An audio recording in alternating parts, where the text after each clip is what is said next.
Donald Trump కూడా Dalai Lama వ్యవహారంలో, ఇంకో 15వ దలైలామా వ్యవహారంలో ఎవరు జోక్యం చేసుకోకూడదా, ఎంపిక ప్రక్రియ ఇప్పుడు ప్రస్తుత దలైలామా ప్రకారం చెప్పినట్టే నడవాలి, మత వ్యవహారాలను జోక్యం చేసుకోవద్దని చైనాకు వార్నింగ్ ఇవ్వడం జరిగింది. ప్రపంచంలో అన్ని దేశాలు కూడా ఐక్యరాజ్య సమితిలో కూడా ఎందుకు ఇస్తారంటే, నేను ఇందాక చెప్పానండి, is an apostle of non violence. ప్రపంచం అంతా హింసలో ఉంటే ఆయన ఒక్కడ అహింసాత్మకంగా 66 సంవత్సరాలుగా అక్కడ టిబెట్ని రక్షిస్తూ ఎగ్జైల్ గవర్నమెంట్ అజ్ఞాతంగా ఉన్న, చైనా ఎప్పుడు చంపేద్దో తెలియని ఉన్నా ఆయన ఎప్పుడు హింస అనే పదాన్ని మాట్లాడలేదండి. ఒక బుద్ధుడి యొక్క గొప్పతనాన్ని చెప్తాడు. అందుకే ప్రపంచం అంతా అద్భుతంగా ఆయన గౌరవిస్తూ ఉంటుంది. ఆయనకి ఆశ్రయం ఇచ్చిన భారతదేశాన్ని కూడా అద్భుతంగా గౌరవిస్తారు ఈ విషయంలోనండి. అది గుర్తుపెట్టుకోవాలి. భారతదేశం ధర్మశాలలో ఆయన అజ్ఞాత ప్రభుత్వాన్ని నడుపుకునే అవకాశం ఇవ్వడం వల్ల మన దేశాన్ని గౌరవిస్తారు.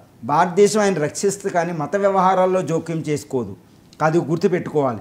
సో ఈ విధంగా ఒక అద్భుతమైన గౌరవం ఎందుకు వస్తుందంటే, ఒక బుద్ధుడి వారసత్వాన్ని ప్రస్తుత 14వ దలైలామా వ్యవహరించే సరళిని ప్రపంచమంతా వెళ్ళిన ఆయన అహింసని, ప్రపంచమంతగా ఆయన బోధించే విధానాన్ని